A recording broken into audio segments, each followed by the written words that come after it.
Welcome to the S2 Cognition podcast. S2 is the official cognitive evaluation in sports, from youth to pro, where athletes and coaches build to win.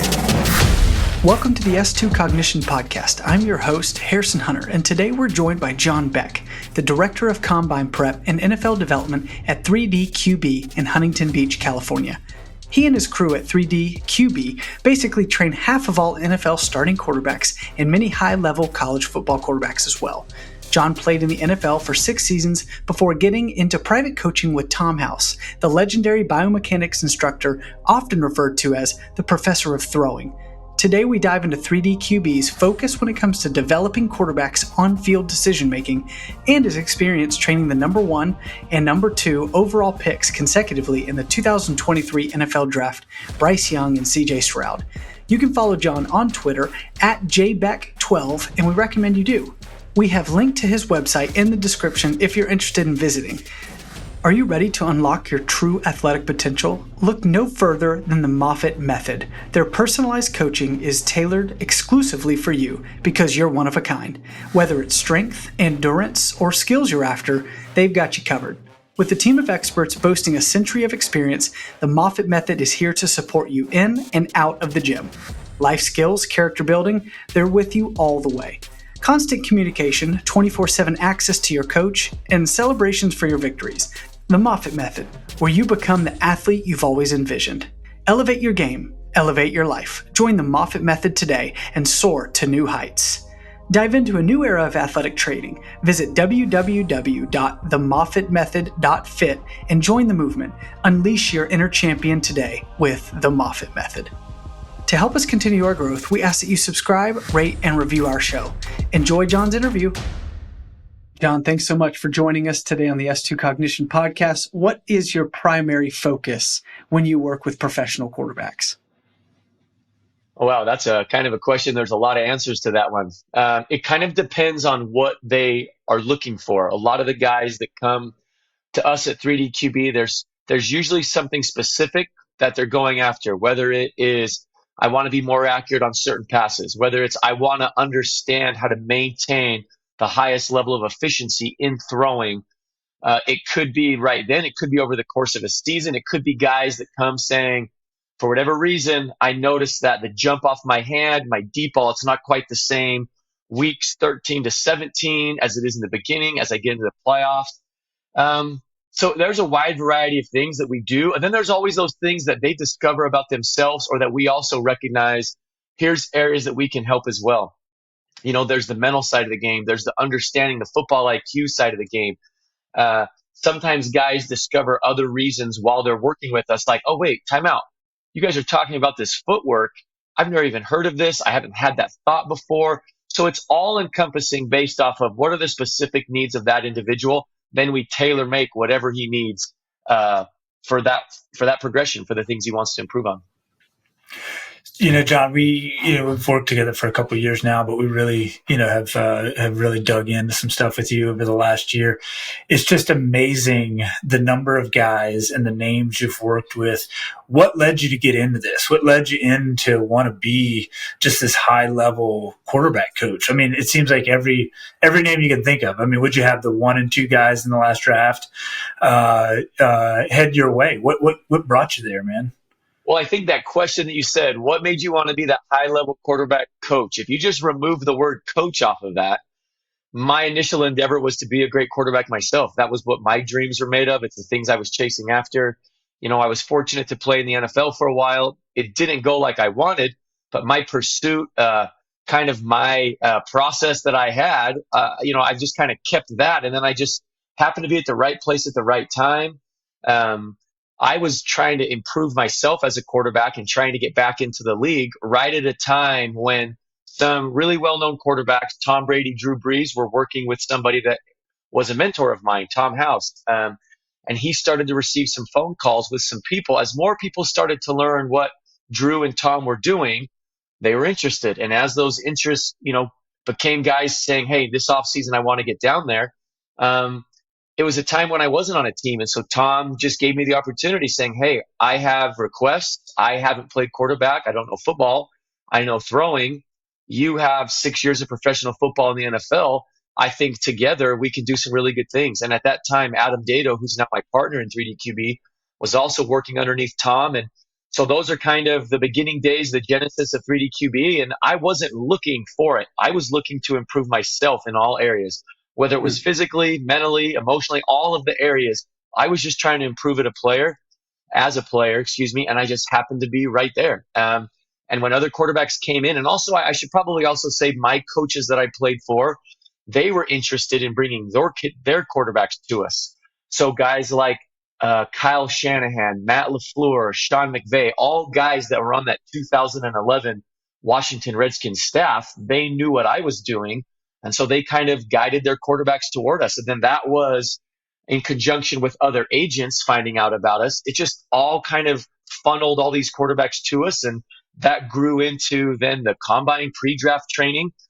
Again, it's not stuff I really set out to do. I love quarterbacking. I love the challenge. I love growing as a quarterback myself. And it just transitioned into the processes that I tried to use to help myself became the things that I try to do to help others.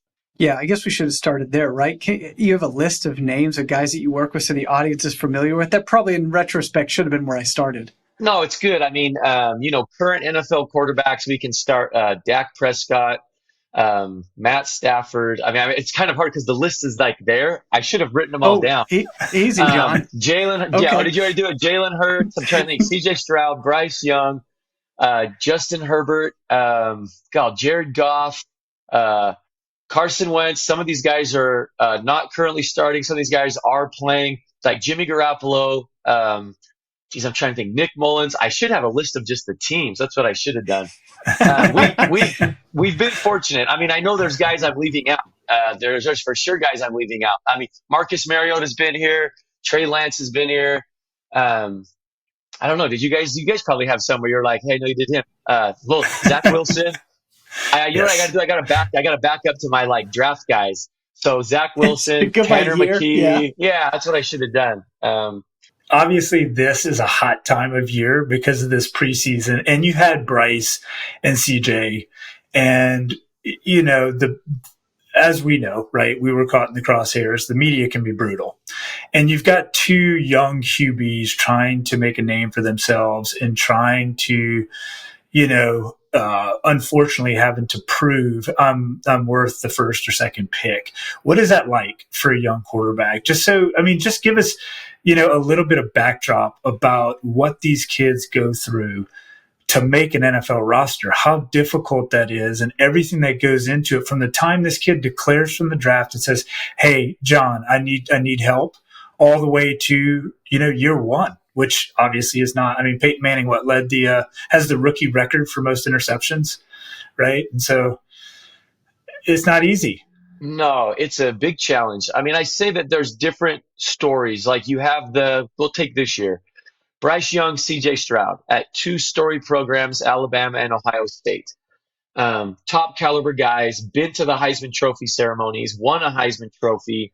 And they know that they are going to be a high pick and that they are going to be somebody's pick to be the franchise quarterback. And so there's not only the accolades that they received in college and how that can kind of produce almost like an expectation level of if this is the Heisman Trophy winner, who is also the first pick of the draft, like it's expected that he's going to play at this level, especially because you have some guys like, I'll use like a Justin Herbert, who was also one of the guys I did in the draft a few years ago, right? He's a high pick, not a number one, but a very high pick. And in the last 3 seasons, nobody has thrown for more yards. I think it's yards, completions. He has all these records. Okay, so now you're Bryce Young and you're expected to kind of like meet that. Like, all right, well, we're picking you first. You got to meet that. There's a big expectation there. And CJ Stroud coming out of Ohio State, right? Like, a guy that has just played great football there. I'm not sure if he's the record holder, but like those statistics that he's putting out in a Big Ten schedule, like touchdown to interception ratio, efficiency. You watch him play in big playoff games in college football, and he just lights it on fire. And you're saying, well, this is a surefire thing, right? To be a top pick and have success. But anybody that has been a top pick knows there is no guarantees. A lot of the times you go to the most difficult of situations.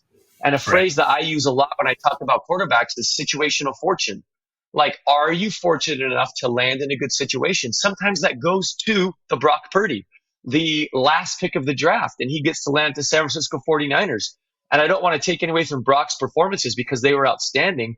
But that situation that you go to be the 49ers quarterback is very different from what a Bryce and a CJ fall into right now as the top guy. And so there is so much there. But then you take some other guys, storied quarterbacks in college football, 3-year starters. They know what it's like to be the guy, and they're a 4th-round pick, a 5th-round pick, a 6th-round pick.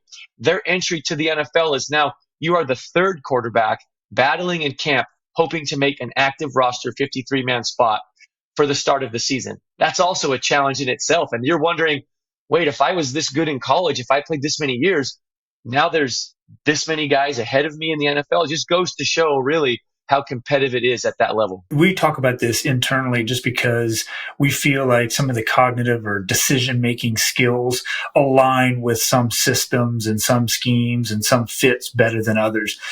You have to believe that there are kids out there that could be high-tier NFL quarterbacks, and they don't get the chance because they don't really match up with what's in front of them, their coordinator or the system or whatever. Absolutely. There's all kinds of levels to what makes an NFL quarterback successful, right?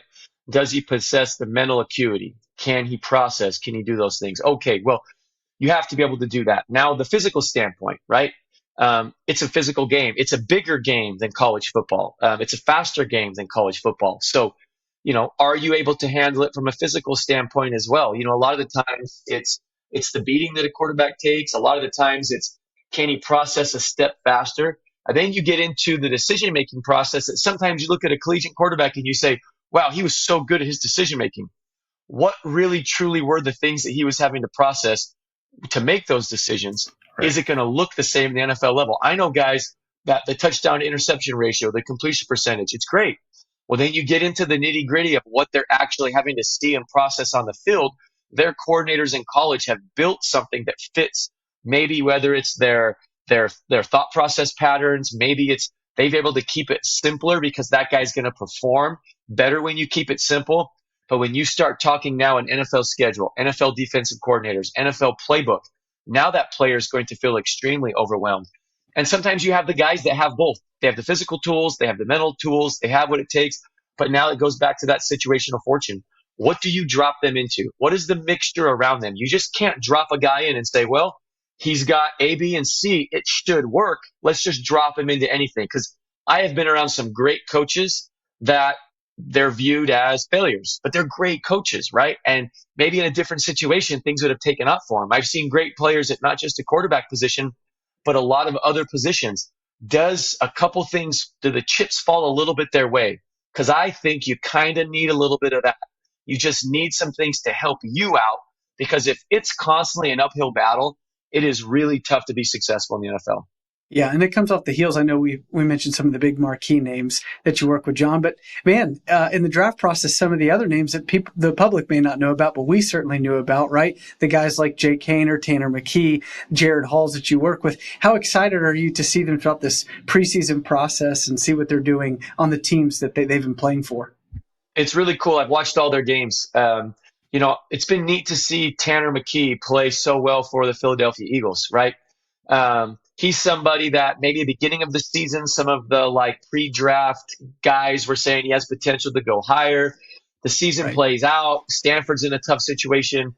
A lot of games Tanner wasn't necessarily in a great spot. So it's hard to look good, right? And, he gets drafted probably a little later than he would have liked, but he lands in Philadelphia. So far, it looks like things are going really, really well. Like if you look at some of the quarterbacks that are playing as rookies right now, you have to notice the way that Tanner McKee's playing the game. Jake Haener, I know, he's had outstanding practices. He's played in games. I know that first game, there are a few things he would definitely like back, but you look at this last game he played against the Chargers, and he did really, really well.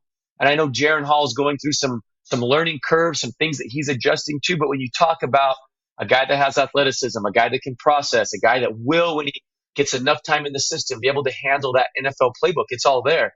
And so you just look at timing. If they have to go on the field, is the timing right? Are they given enough time to learn the skills, the things that they need to be comfortable? Or are you just shoving them out there because, well, guess what? We are in this situation. Whether he's ready or not, he's got to go now. there's not many of those. He's got to go now that end up going well when you're maybe not on the best of teams. Talk to us. What does your year look like from January 1 to January 1? Because, we'll talk and you're like, hey man, I'm in Dallas, or, I'm in so-and-so.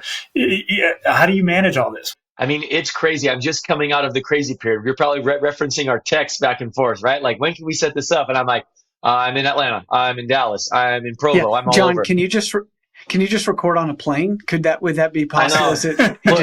Do you want to know what I'm doing on airplanes? I'm watching tape on airplanes. Like, I just try to cram. He's a all sicko, those things. just like us. But basically, January, the beginning of January, it's the start of draft season. All the guys that finished up their collegiate careers, they are signing with agents. They're finalizing their plans to come out and to train with us in the off season. Some of the guys that are involved in later, college playoff games, we won't see them until the middle of the month. But it's that preparation for the next step. So the first thing that kind of happens, are they playing in any bowl games, Senior Bowl, East-West Shrine, those type of bowl games? Because if they are, they have to be training for performance. If they aren't, now the training kind of is a little bit different, because the next thing they have will be the NFL Combine. So it kind of goes like, are you competing? Plans can differ based off of if you're competing or not. Then it's preparation for the Combine. And you guys know how those things go, right? Like, all those teams have their preferential testing, things that they believe in. I got to prepare them for the meeting rooms, for the questions that they're going to get from general managers, offensive coordinators. Those individual meetings that they have with teams are very, very important.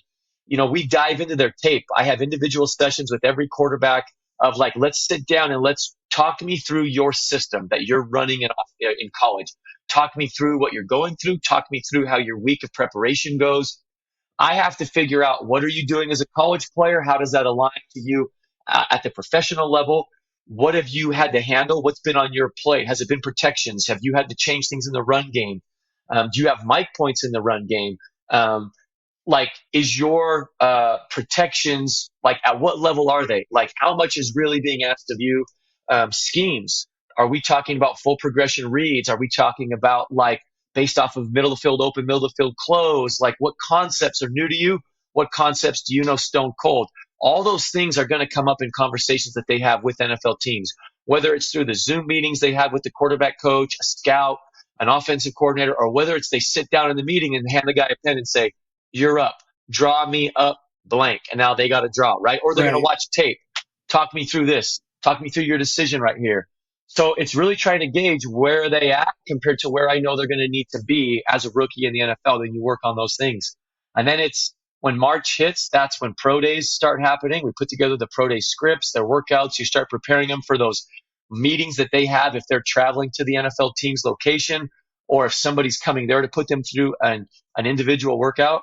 Then it's, pro days, the draft happens, and then they're off. It's mini camp. A lot of those guys, it's a lot of phone calls of like, here's the playbook I got. This is what's different. Here's what I got to do. And all scattered through all this NFL stuff, I completely haven't even talked about all the college guys that we have that are preparing for their I was just about to ask. Ball. Yeah, yes. There's college guys, there's high school guys that are trying to do their thing as well. When I'm on the road, it usually hits like on the road for Senior Bowl, on the road for the Combine, on the road for pro days. And through all that, it's, hey, there are times that the collegiate guys want to get their training in on-site, off-site, all of that. And then when the NFL guys take off for their mini camps, those college guys get their first few weeks of summer. And nowadays in college football, those college kids can come out here for 2-3 weeks and put in a lot of work. They're starting to bring their wideouts with them now because they got some money in their pockets that they can kind of say, hey, I'll help you guys get set up out here. I'll cover the room for you guys as long as you can be here training with me. It looks very much more pro style in terms of what quarterbacks can do now for their teammates. I see a lot of quarterbacks using those NIL funds to really say, all right, dudes, like, let's go out to California. Let's work as a group. And then that last bit of July, man, that's when I'm really on the road a lot. The NFL guys want their final workouts. I'm usually traveling to where they're doing their final team things with their players. The college guys are getting their final things with their work. And then, boom, camp starts. And in August, I become a full-time Pop Warner coach. That's awesome. Yeah, the Beck boys, we got a lot of football, and I help out at the high school here in San Clemente as well. So football never ends, but I love it. I was going to ask, when we had met out in Huntington Beach earlier this summer, the biggest, I guess, takeaway was you had talked about how it was all set up for this pro style development, and now all of a sudden with NIL, college is now looking a lot more like pro. Can you speak to that more as to how it's different since when you started for the college players versus now what that looks like?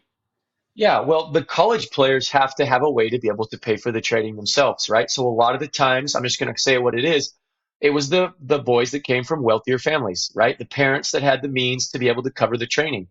College quarterbacks, you don't have enough time to go out and get a separate job. I mean, there have been guys in the past, Luke Falk, for example, from Washington State. I think he was having an extra job. He was finding ways to manage his money. He was coordinating based off of the cheapest flights, the way that he could get down here on the weekends, that it was cost effective, and he covered his own training when he was college. And I mean, hats off to him still for doing that, because it's tough when you're putting in all that time in school, all that time as a quarterback. How do you make money on the side to be able to pay your way to come out and train? But a lot of the times it was the families that had the means. Nowadays, guys can sign some pretty good NIL deals. They're covering not only their own training, but they're finding a way to have their collegiate teammates out here with them, and doing some events saying, hey, hey, afterwards, we're all going to go grab dinner. It's on me. I'll take care of you guys.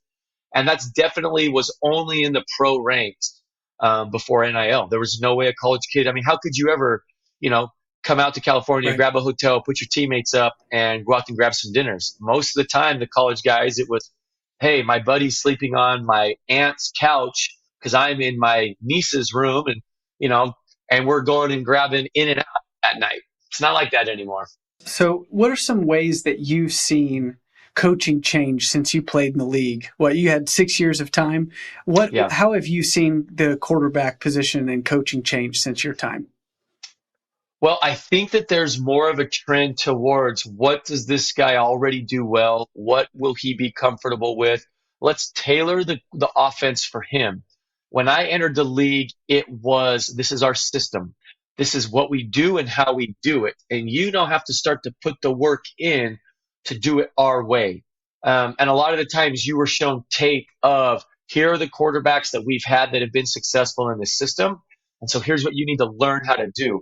I think with the changing of the agreements between the players union, how much time is able to spend on the field, there's less time that coaches can be around the players. When I was in the league, I mean, you would report the second week of March. I mean, it was like Super Bowl, a couple weeks, and you were back.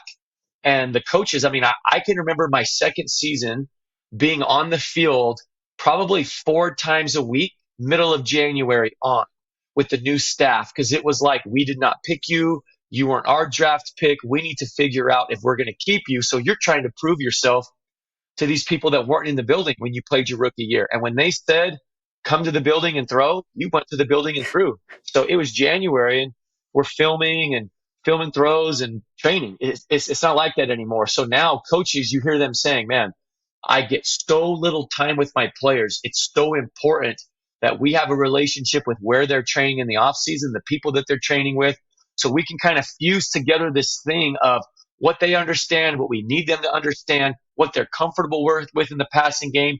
Even from a footwork standpoint, there are some imperatives that we say, we do need you to do this. And how can we mesh all of that to get them to an efficient level so we can go win football games? And I think more coaches are open to those type of things. I mean, just look at how the game's evolved and just under center to shotgun. I mean, you look at some teams now that so much of the offense is primarily from shotgun. That was not the case when I got into the league. I mean, we were still backing out 5-step drop to throw Hank to the left under center. I mean, those things are just not even in systems anymore. And I think it's also the expectation on quarterbacks. If you take a quarterback in those first couple rounds, especially high in first round, he's expected to play. He's expected to play soon, and he's expected to play well. And so you got to find a way to get your guy there as fast as possible. And the way of, this is how we do it, and you have to get there, that's not always the best way. John, do you feel like there's more an emphasis on decision making, sort of the cognitive aspects of the game nowadays? Like these quarterbacks are forced to have more complex sort of systems and schemes and decision making? Well, I think, and I might be wrong on this, but I believe it's a quote by Archie Manning, and they were talking about what Peyton Manning was doing in football compared to what Archie was having to do. And he was saying back then, this is probably early 2000s, the game has evolved so much. There is so much more on the quarterback's plate than there was when I played. I look at just how the game is advanced defensively and offensively. Like, it's even more like that whole being able to make quick decisions, to not let your mind get cluttered. Like, so much of what's on a quarterback's brain feels like, if you've watched that quarterback series, Kirk Cousins says a great thing. It feels like I'm preparing for finals every single week. Well, we all know what that felt like, right? It's very easy to feel like you're just jamming information in there, and it can feel cluttered. It can feel stressful. Okay, how do you put all that information in? How do you manage the environment? How do you play within chaos, the pressure of the outcome? How do you do all of that, function with a clear mind, being able to make quick decisions and trust that you're seeing it clearly? At times there's that statement of quarterbacks, they'll say, oh yeah, I was seeing ghosts, or you know what, I thought I saw something. That's usually because either they're trying to anticipate too much, they're seeing something that they saw on tape, or the information is getting cluttered, and as it's kind of getting jammed up processing, they're seeing something quickly, they anticipate, they rush to something, and it's not clean. It's not what really happened. And then they go back to the little tablet on the sideline and they go, oh, that was the picture, right? So there is so much that goes into what a quarterback is carrying mentally, how comfortable he feels with it, and then can he go out there and can he process it all in a calm, and you hear veteran quarterbacks say, well, the game has slowed down. That doesn't mean that there's less information going in. It means they're able to recognize which information is the most important. That's what they're going to hold on to. They're going to filter information based off of what's necessary and maybe what's not necessary. And then, okay, now can I go play loose? Can I play reactive? And can I have that creativity, that playmaking ability still be a part of me? That's one of the things I love about Patrick Mahomes' style of play. He's carrying all those things that Andy Reid has in his system, but he never sacrifices that just playmaking ability that is the creative part of him. And at times when there's too much going on between the ears of a quarterback, that creativity part gets gummed up. And they don't look as smooth. They're not making plays instinctively. You got to have that. I was going to say, it's something you talked about earlier that I think, Brandon, we aligned with so well. You said the game has changed and we are trying to highlight the quarterback's strengths and adapt the play style to them. I think that's the beauty of the full evaluation process that we have, and why it mirrors so well with how you develop quarterbacks is we try to help you guys understand the strengths and weaknesses of the decision-making elements of the quarterback position to help them then train more efficiently. How would you say that our evaluation has helped that on-field training and decision-making process? The word, I think, is awareness.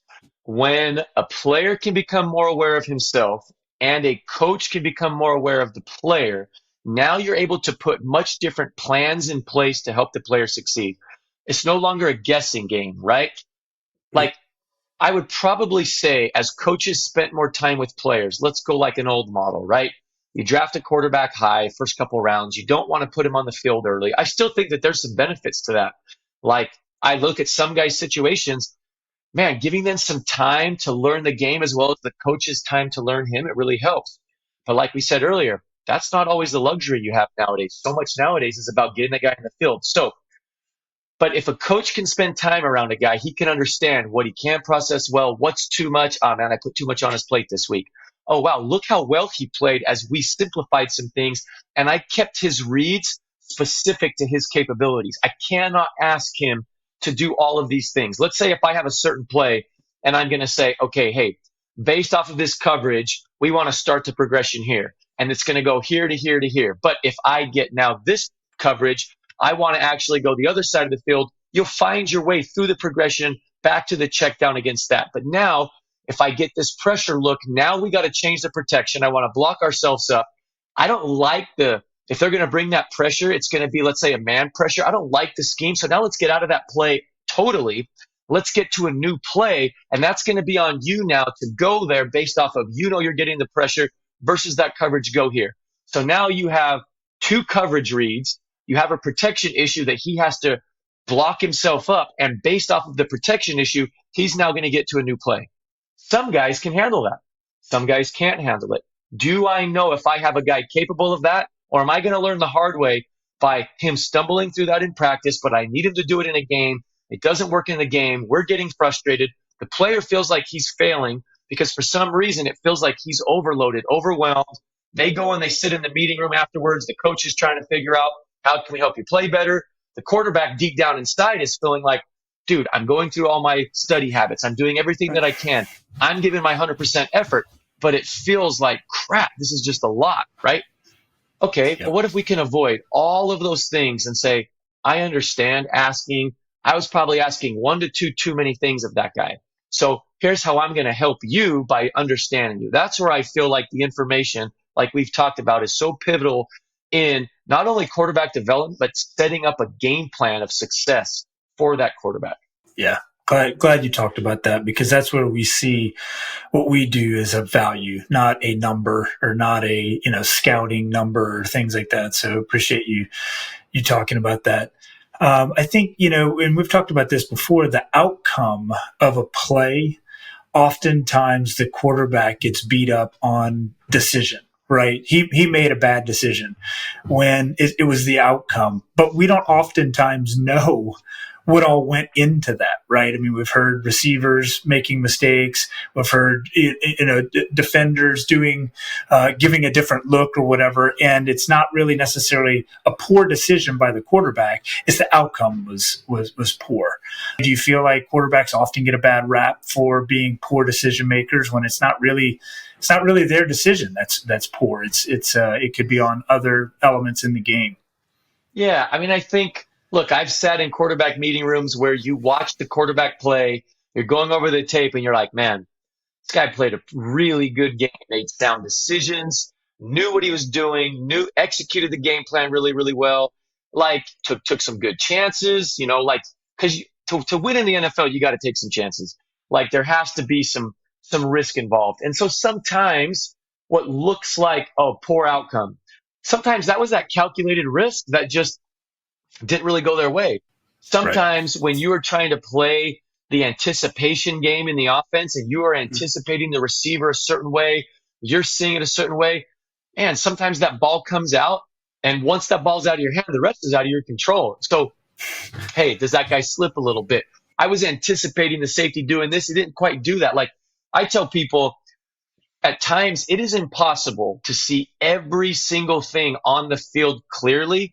And in that fraction of a second, you're seeing it all perfectly. You're anticipating everything perfectly.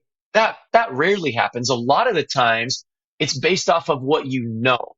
I have seen this enough times to know that the percentage is X amount, that when this Mike carries here, he has only fallen off to this so many times. So I am making this throw anticipating that the pattern that I have seen is going to repeat itself.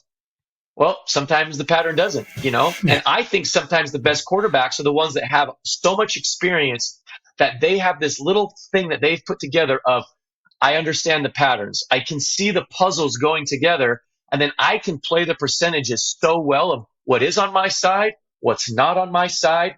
And that's when the risks are smart risks.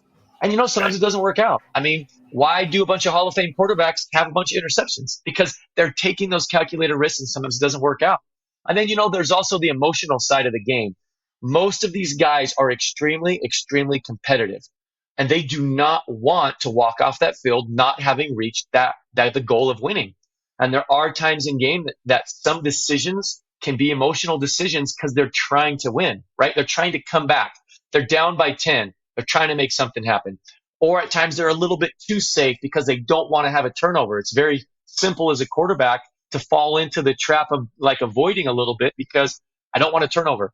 And sometimes it's also when you're a young quarterback, it's easy to get talked into decisions because you hear coaches in practice. They say certain things in practice. All of a sudden you're out there on a game, that little coaching point comes into your head and you talk yourself into a decision because you're trying to appease the coach based off of what he wanted the outcome to be or what he saw.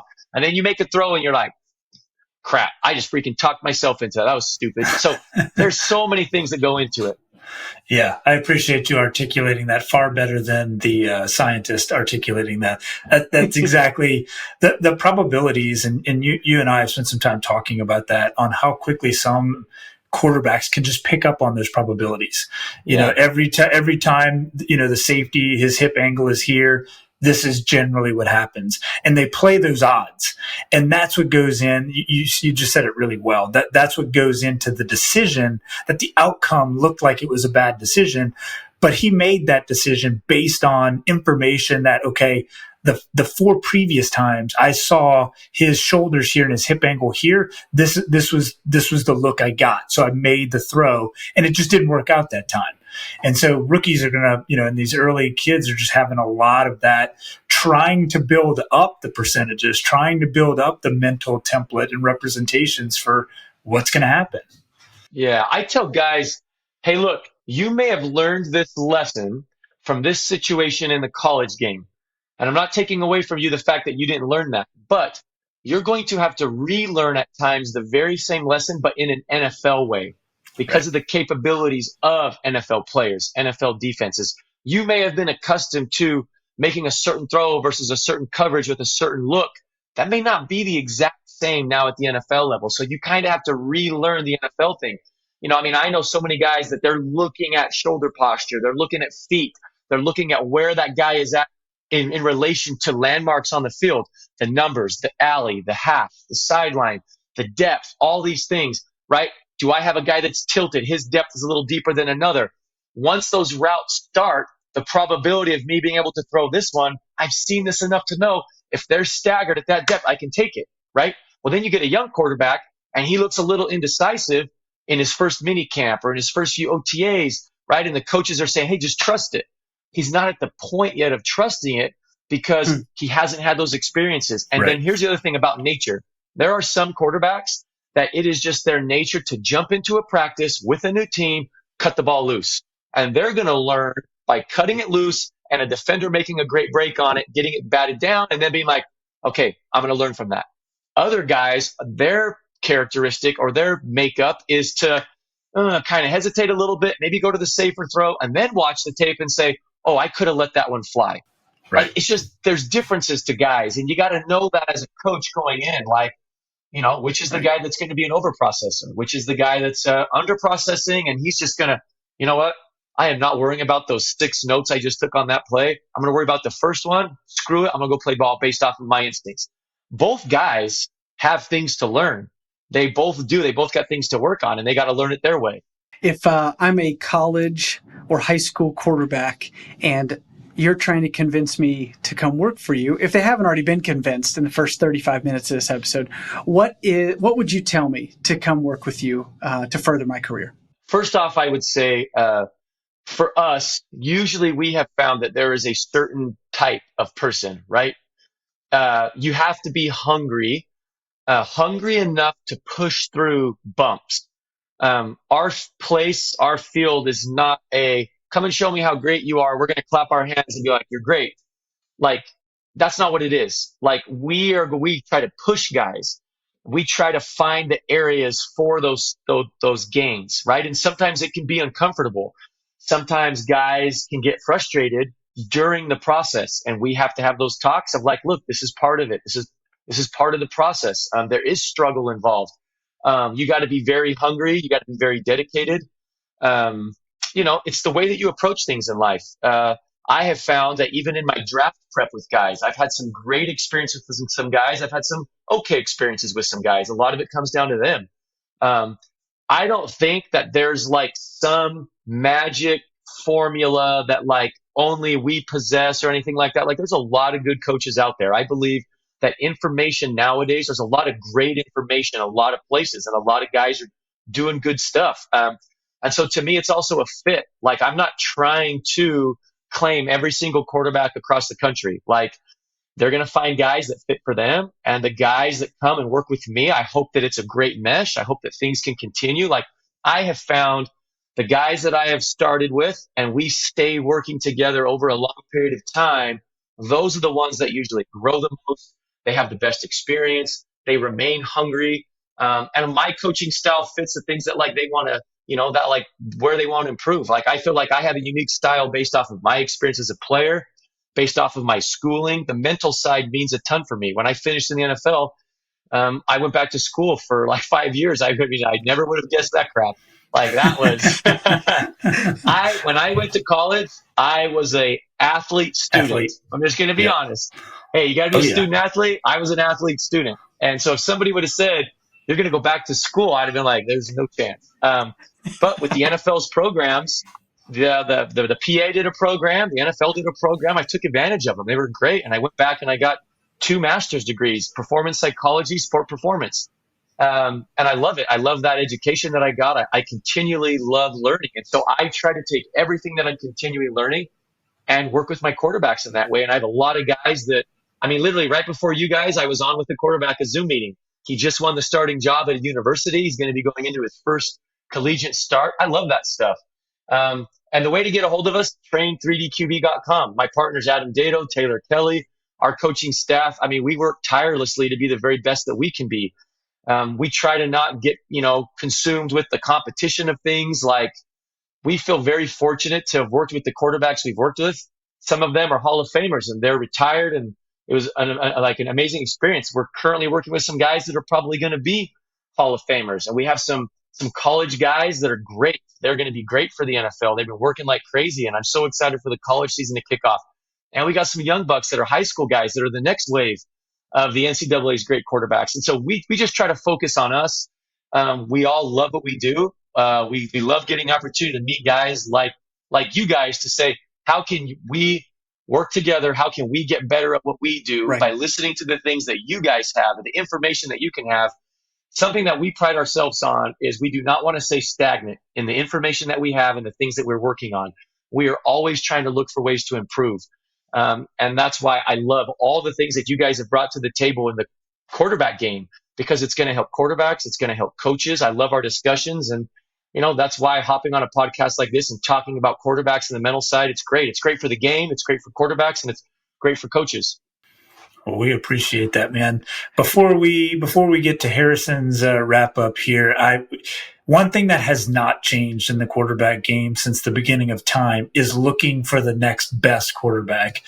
Who is John Beck really excited to see this year? It could be a high school kid, a college kid.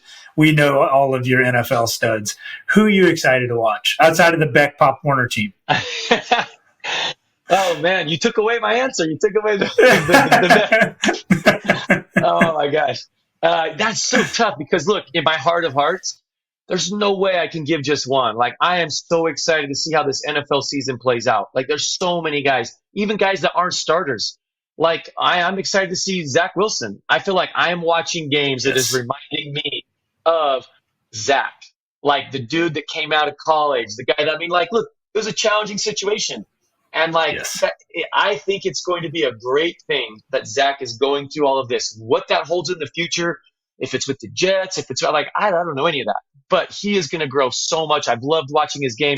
Like Dak Prescott, man, I was just up at Cowboys camp. I'm so excited for him.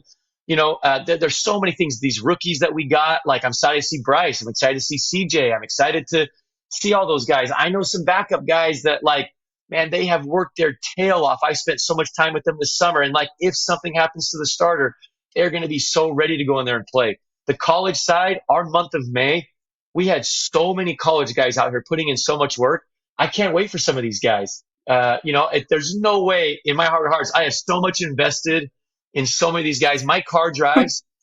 You guys would probably be surprised how many times in the car, if I'm not on the phone with somebody, I'm just driving in silence because my mind is going through all these quarterbacks that I've helped. I've seen their progress. I've seen how much they've put in. I've seen their sacrifice. And I just think this would be so awesome if this can work for them. This would be so good if this can work for them. As much as I wanted my story to work out for myself, I feel the very same way for the guys I help. I want their stories to work out, and I want things to be great. Thanks, John. You can follow him on Twitter at jbeck12 on Twitter. Okay, we're going to move into the lightning 3 random funny questions. Some may be random, some may not be funny at all. Up to you. What is the best throw you've ever seen made in person? Oh my gosh. When I started training Justin Herbert, I had only met Justin on campus. I'd watched him in games at Oregon, of course. I got to sit down with him on campus and talk with him. When he came to work with us and he started throwing the football around the field, I was just like, oh my gosh, like he just, I mean, he's tall. He's the whole part. And when he just lets that thing sizzle on like a deep end or like down the field, we were just like counting like, wait, 10, 20, 30, 40, 50, like, my gosh, and I've seen some pretty good throws, some really good ones. But like when you've seen so many, you don't have those moments very often of like, whoa, and I just think like I remember that day, my partner Adam and I, we finished up on the field. We said our goodbye. All right, see you, Justin. We'll see you tomorrow.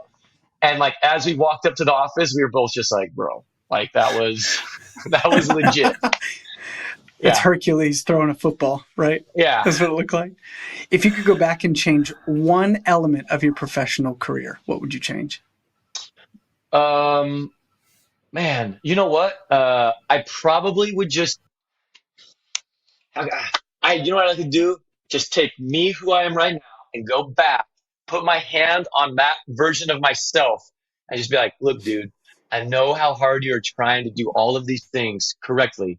Like, your effort is in the right direction, but here's some perspective. If you can hold on to this perspective, right? And I know that's everybody, right? We all, whether or not it's football, it's life, it's everything. Like relationships, you always wish you could take the perspective you have now and go back. But I cared so much about wanting to win when my opportunities were there. Like I did not want to get up to bat and hit a single. I just didn't. I believed that I could get up to bat and hit a home run. And even though maybe the experiences leading up to that, there could have been easy to be like, well, you're not really prepared to probably play at that level. You only have X amount of starts. You only have X. I didn't want those things to be limiting thoughts. I'm a very positive person. I'm a very much like, give everything you can and go for it. And I did that. But I wish I could just have let go of the outcome. I think there were times that like you got to be able to, on your drive home, take a step away a little bit. You got to be able to, when you walk in the door and you're eating your meal, not have your plays right there next to you, because you feel like every waking second, if I can devote myself to my craft, every waking second, it will pay dividends. I tried to do that at times, and I wish I could just, go back and be like, hey, look, you just got to let go of it, bro. Like the situation is a very tough situation, and you may be trying to hit a home run, but like right now, this is not a home run situation. Remember why you play this game. Like you love playing quarterback because of the challenge. Find the challenge, find a way that this can be a challenge, and find that thing inside of you where you can just go ball.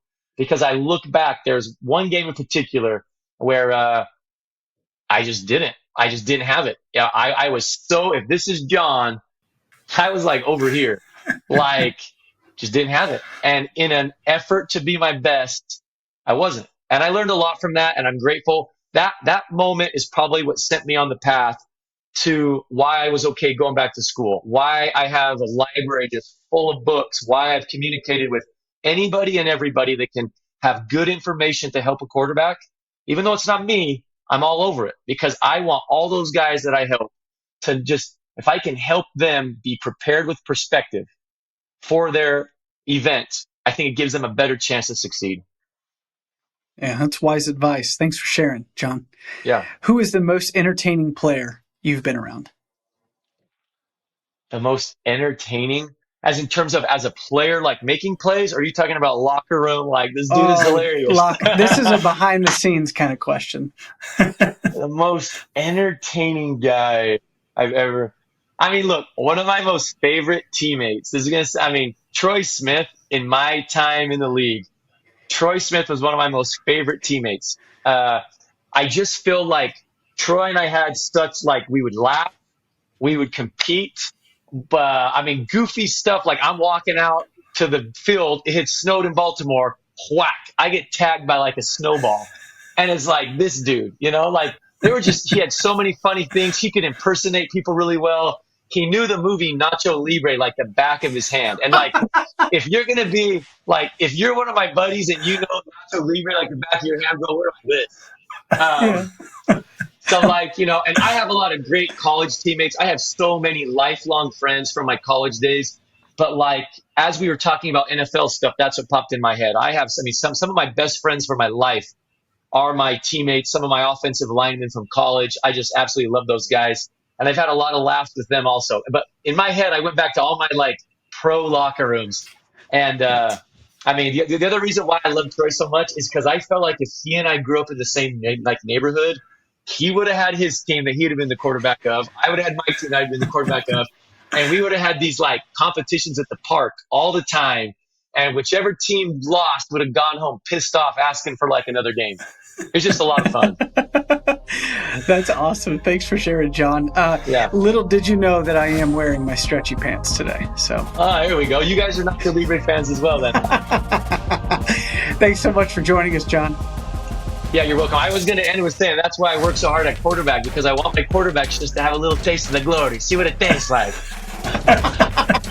That is the new ending to the podcast. John, thank you so much for joining us. We'll have you on again soon, man. Enjoy this off season for you, right? That's upcoming, but also during season, and we'll likely see you soon. All right, sounds good, guys. Thanks for listening to the S2 Cognition podcast. Getting to hear the importance of developing better on-field decision makers at the most important position in all of sports for one of the league's best private quarterback coaches was awesome. You can follow John on Twitter at JBeck12. He is John Beck, the Director of Combine Prep and NFL Development at 3DQB in Huntington Beach, California. We have linked his website in the description if you're interested in visiting and checking his stuff out. If you like the content we're putting out and posting, please subscribe with that plus sign at the top of your app, leave a review about the show, and share it with a friend. You can follow us on Twitter at S2Cognition and Instagram at S2.Cognition. If you'd like to get in touch with the show, please visit our website at s2cognition.com/podcast. Thanks again for listening and supporting the S2 Cognition podcast. I'm your host, Harrison Hunter, signing off for now. We'll talk to you on our next episode.